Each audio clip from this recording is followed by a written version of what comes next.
I'm Dale Smith for Loony Politics, and there's been a lot of talk about Canada's defense spending to meet NATO targets, which culminated in a really bad editorial from the Wall Street Journal, which called us defense freeloaders and then ignored most of what we're actually doing in NATO. Now, to recall, the 2% spending target was agreed to by the Harper government, who never had any intention of following through on it, just like they would agree to climate targets with no intention of following through. They also cut defense spending and it fell below 1% of GDP under their watch. So there's a credibility gap there in terms of certain comments that are being made. The other thing to remember is that the 2% spending target is a really bad metric.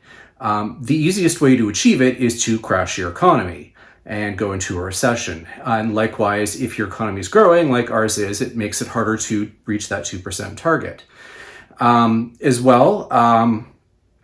It ignores the participation of NATO members. And for a military alliance, it requires participation from its member countries. Defense spending doesn't matter if you're not actually participating. And there are member states who participate, like Canada, and there are member states who may meet their defense spending targets and don't participate, like Greece. So we have to keep this in mind as well. Now, the third part about the GDP target is that we also have to remember that small countries with small economies means they have a lower denominator, so it's much easier for them to achieve that target than it would be for a country with a large economy like Canada. So again, we have a bit of a disparity in terms of what this spending number actually means. Now, when it comes to participation, Canada was one of the countries that did participate in Afghanistan and participated in a way that we were in a heavy combat zone, unlike certain other NATO countries, which were in zones which didn't have much fighting and who were operating under caveats that they would not be doing any direct fighting, or the only time they were under orders that they could only fire back, those kinds of things. So again, Canada was doing a much more meaningful participation.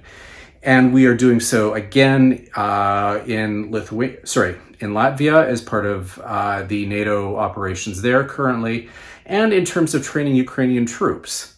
So Canada does have a robust participation, which exceeds the spending targets that it looks like on the surface. So that's something to keep in mind. But also we need to remember that the way we are dealing with our military right now is that we have capacity challenges and we don't have enough personnel. And so even if we put enough money on paper to reach that 2% spending target, we couldn't actually spend the money because we don't have the capacity to do so within the forces. That's a challenge that they are trying to overcome right now. Part of that has to do with our recruitment challenges, which they are working to reform. Part of that has to do with the retention challenges, and that has to do with the toxic culture within the forces that, again, we are currently trying to address. And there's also the issue of procurement, and we have a lot of really difficult procurement challenges where it makes it hard for that money to make it out the door. We are doing things like modernizing NORAD, which will go toward this spending target. But again, that's slow to roll out the door because of procurement and capacity issues. So when it comes to this discussion around Canada's current targets and whether or not we are being a freeloader in NATO, it helps to remind people that as a country in a military alliance, we are participating, even if our spending does not reach an arbitrary threshold. And also that the Conservatives would do no better because they are already stating that they will balance the books at all costs. And the first thing to go in those kinds of situations is military spending because it's less felt by the general public overall, and that's why it tends to be the first to be cut. For Loony Politics, I'm Dale Smith.